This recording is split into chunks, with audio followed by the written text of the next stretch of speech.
काय काय पूनम, काय झालंय? अगं मेसेज काय पाठवलाय असं मला काही कळत नाही. आणि मामांचं काय? हो, अरे संध्याकाळी डॉक्टर अभ्यंकरांचा फोन आला होता. दुपारच्या जेवणानंतर आई कुठे दिसलीच नाही. अरे संध्याकाळी सुद्धा नर्स तिला वॉकला घेऊन जायला आली आणि ती कुठेच नव्हती. बाळ, आई कुठे गेली असेल रे? एक मिनिट पूनम, हे बघ, पॅनिक होऊ नकोस. मला सांग, कुठे आहेस तू आता? मी सुलेखा बरोबर पुण्याला आले. सुलेखा आहे तिकडे? हो, आम्ही दोघे पोलीस स्टेशनवरच आलोय. तुला यायला जमेल बाळ? ऑफकोर्स पूनम, असं काय बोलतेस? निघालोच आहे मी, पोहोचतोच आहे. आणि काही डेव्हलपमेंट झाली तर कळव मला इमिजिएटली. हो बरं, ऐक, गाडी नीट चालव. हा ओके, निघालोच आहे मी, डोंट वरी. बाय.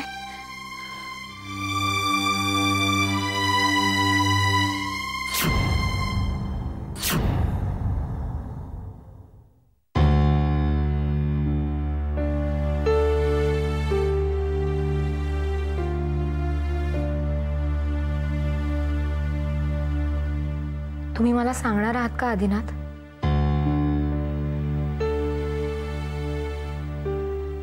काय?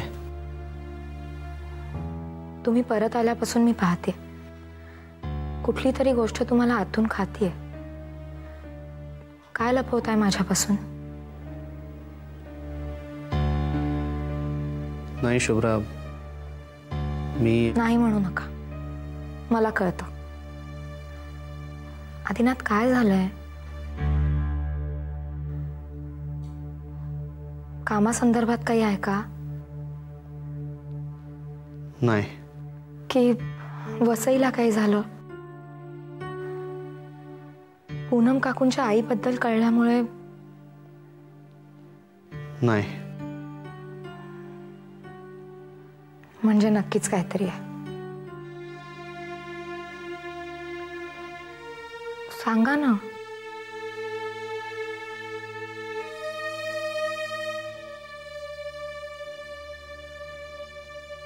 शुभ्रा, जे आहे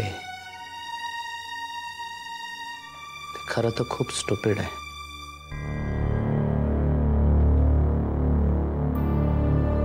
त्याचा आपल्याशी काही संबंध नाही.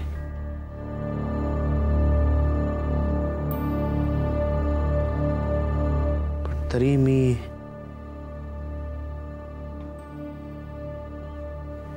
ते आपल्याशी रिलेट करतोय.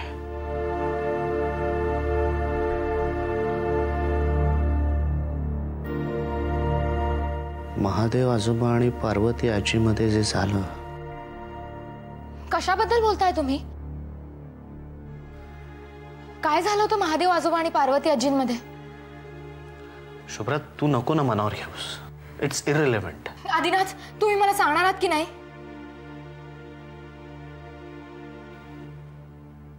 सोपान आजोबा आलेत ना वाड्यावर परत.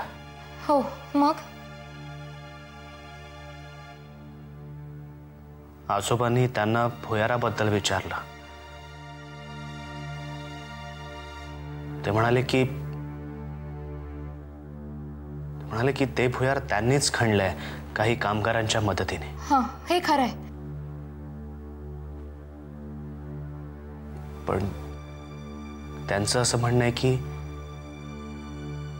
ते भुयार त्यांनी महादेव आजोबांच्या सांगण्यावरून खणलंय. काय?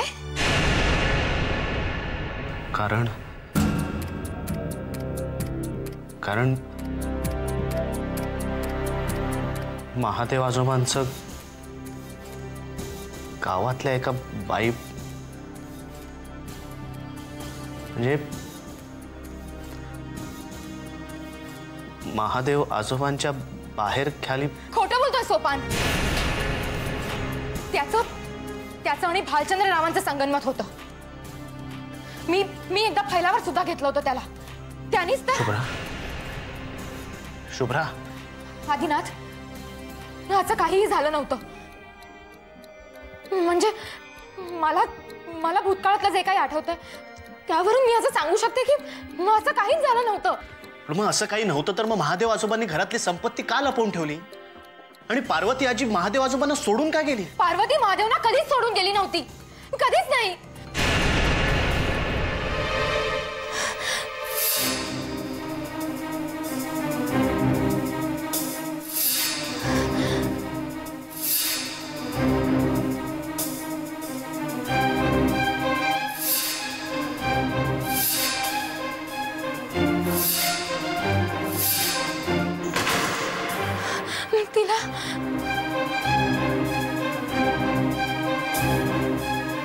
तिला काय?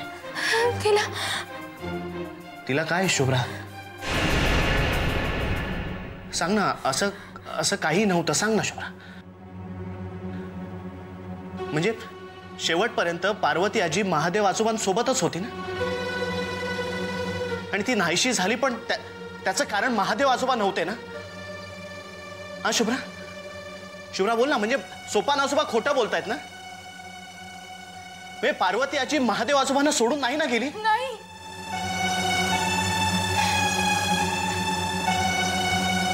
त्या कधीच सोडून नाही गेल्या. त्या कधीच गेल्या नसत्या.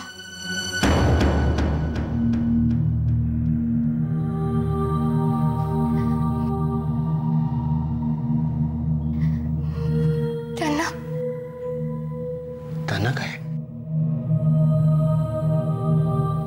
त्यांना काय शुभ्रा? त्यांना काय?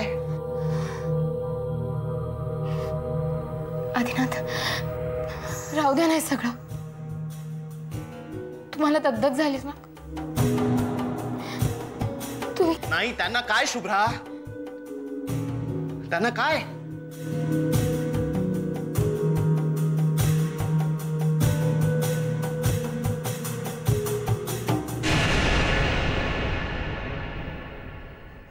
त्यांना हाकलवून लावलं होतं घराबाहेर.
हाँ बोल प्रिया.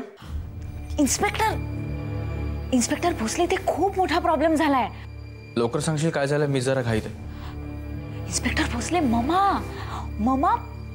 ममा सॅनिटोरियम मधून अचानक नाहीशा झाल्या आहेत. त्या अशा. प्रिया, आपण नंतर बोलूया का प्लीज? हो पण सी लिसन प्रिया, मी खरंच खूप घाईत आहे. I will call you back. Okay, bye.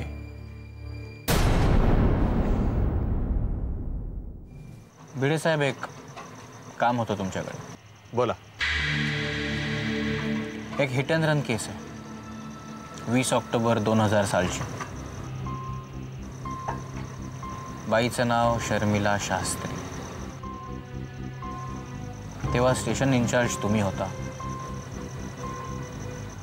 तरी सुद्धा त्या केसबद्दल कोणालाही अटक झाली नाही, विचारपूस झाली नाही. इनफॅक्ट त्या केसचं पुढे काहीच झालं. बरं, मग असं का भिडे? याचा जाब विचारण्याचा अधिकार तुम्हाला आहे असं तुम्हाला वाटतं भोसले? हो, कारण आता त्या पोलीस स्टेशनचा इन्चार्ज मी आहे. हे बघा, तुम्ही मला जर कोऑपरेट केलं तर हसत खेळत आपलं काम होईल. नाही तर फोर्सफुली यार्ड मार्गाने मला तुम्हाला प्रश्न विचारावे लागतील भिडे. याचंच मला हसू येते. त्या मार्गाची भीती कोणाला दाखवत आहे? मला? हे सगळे मार्ग मी पायाखाली घालून कधीच मागे सोडलेत भोसले. तेव्हा तुम्ही तुमचं मेन कापड ओलं करत असाल. And I promise you Bhide, मी तुम्हाला जेलमध्ये ते सुद्धा मिळवून देणार नाही. हे तुझ्यासारखे 56 बघितले, कळलं ना? बऱ्या बोलान निघायचं. खात्यात नसलो ना तरी एक फोन फिरवून संपूर्ण खातं हलवण्याची माझी ताकद आहे.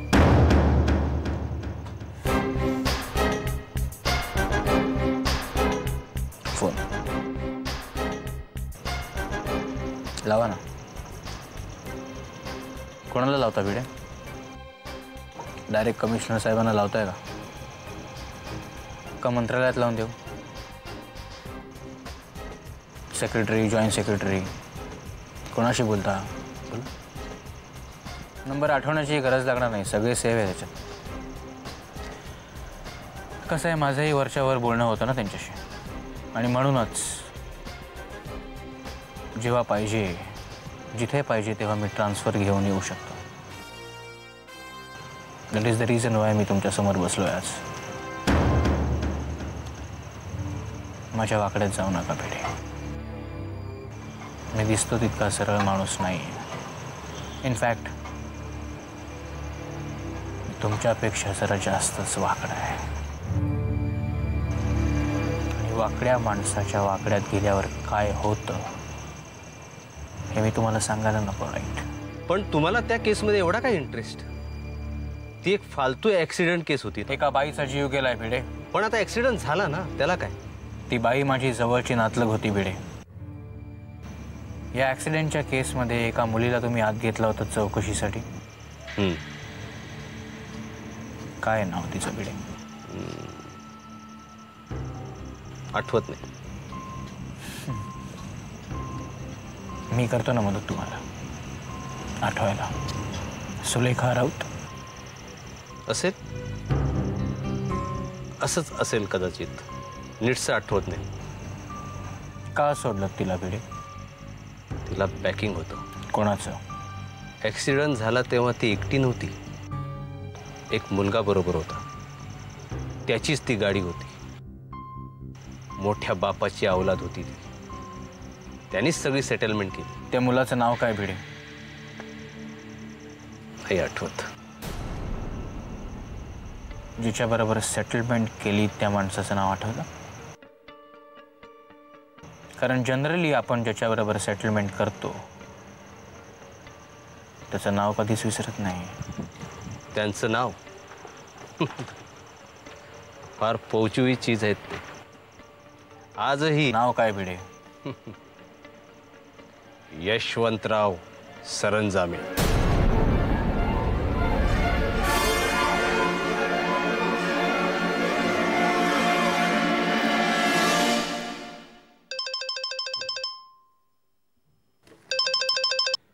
हॅलो.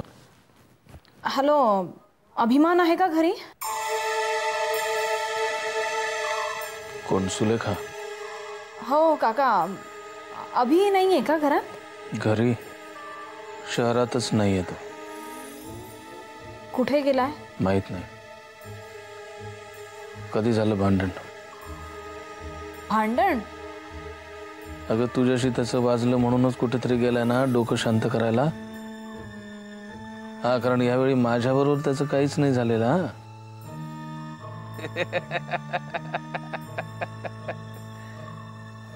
नाही नाही काका, आमचं काही भांडण वगैरे झालेलं नाही. मग रिहर्सल म्हणून गेलाय का? रिहर्सल म्हणून गेलाय का? काळजी करू नको. तो आला तर मी कळवतो तुला. फोन वगैरे आला तरी सांगतो. ओके काका, बाय. बाय.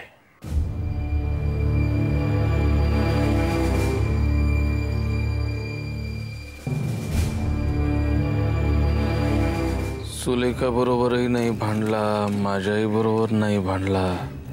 मग गेलाय कुठे?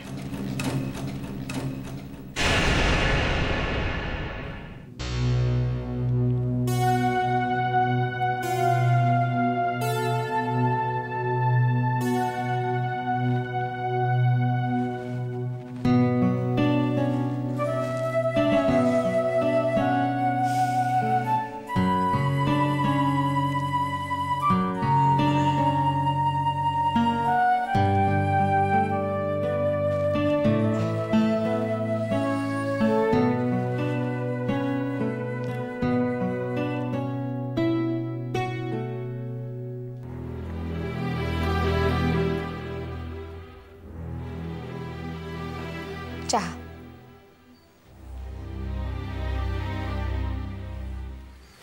शुभ्रा,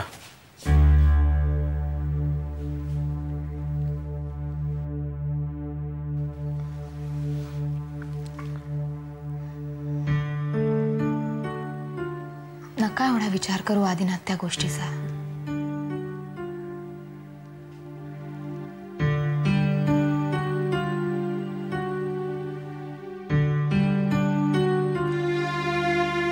आपण उत्सवासाठी वाड्यावर गेलो होतो, आठवतंय तुला?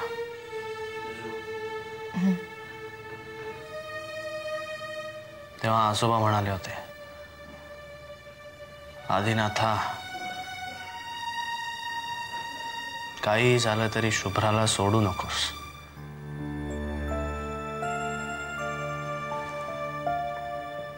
मला तेव्हा खूप ऑड वाटलं होतं.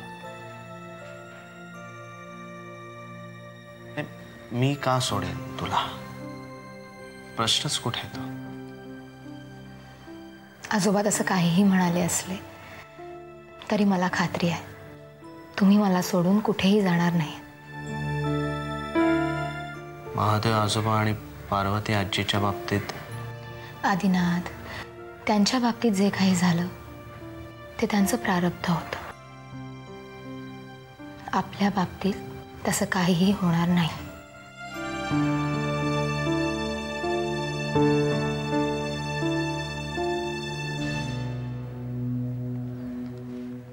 तू पाहिलायस त्यांचा संसार.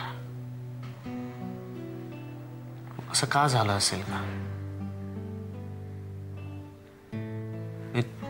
तू जे काही मला सांगितलंस त्यावरून ते वर one of the most ideal couples. पण मग का? याच काचं उत्तर जाणून घेण्यासाठी आपण भूतकाळ जाणून घ्यायचा एवढा मोठा खटाटोप केला. मे बी तुला हे स्वार्थी वाटेल,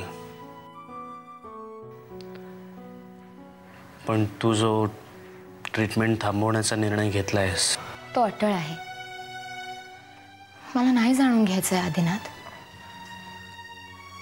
की महादेव आणि पार्वतीच्या दृष्ट लागण्यासारख्या संसाराला खरोखरच कुणाशी दृष्ट लागली आणि का? खूप त्रास होईल मला त्याचा. आपल्या बाबतीत असं काहीही होणार नाही आदिनाथ. किंबहुना म्हणूनच मी ट्रीटमेंट थांबवण्याचा निर्णय घेतला. आपण आपलं आयुष्य जगूया, आदिनाथ आणि शुभ्राचं.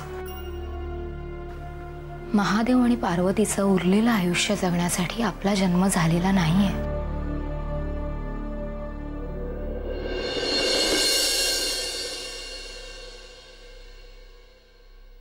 असं चेहरा पाडून बसू नका आता. नाही बघवत मला. बोलण्याच्या नादात चहा सुद्धा गार झाला. द्या, मी गरम करून आणते. शुभ्रा, एक मिनिट. काय हो? मला जिथे ती मूर्ती सापडली ना तिथेच मला हेही सापडलं. ह्यात एक काचेचा तुकडा होता आणि त्याचबरोबर ही वही सुद्धा होती. ही वही कोरी आहे किंवा ह्यावर काही लिहिलेलं आहे, पण ते आपल्याला आत्ता दिसत नाहीये. म्हणजे पुरातन काळापासून ना लोकांनी असे काही पदार्थ तयार केलेत की ज्यांचा शाई म्हणून वापर करता येईल, पण त्यावर काही रासायनिक प्रक्रिया केल्यानंतरच आपल्याला ती अक्षरं दिसू शकतील. छे, असं असतं का? अहो, हे फक्त गोष्टींच्या नाही शुभ्रा, असं असतं. हा काही चमत्कार नाहीये. हे फक्त एक सायन्स आहे. लिटमस पेपर नाही का आपला रंग बदलतो तसंच. नाहीतरी महादेव आजोबांना लोकांना कोड्यात पाडायची सवय होतीच. तू एक काम कर, तू माझा लॅपटॉप घेऊन ये. मी सर्च मारून बघतो काही मिळतंय का. आदिनाथ, ऑफिसला नाही का तू जायचं? जा ना आधी. तू लॅपटॉप घेऊन ये. मी जातो नंतर. बर.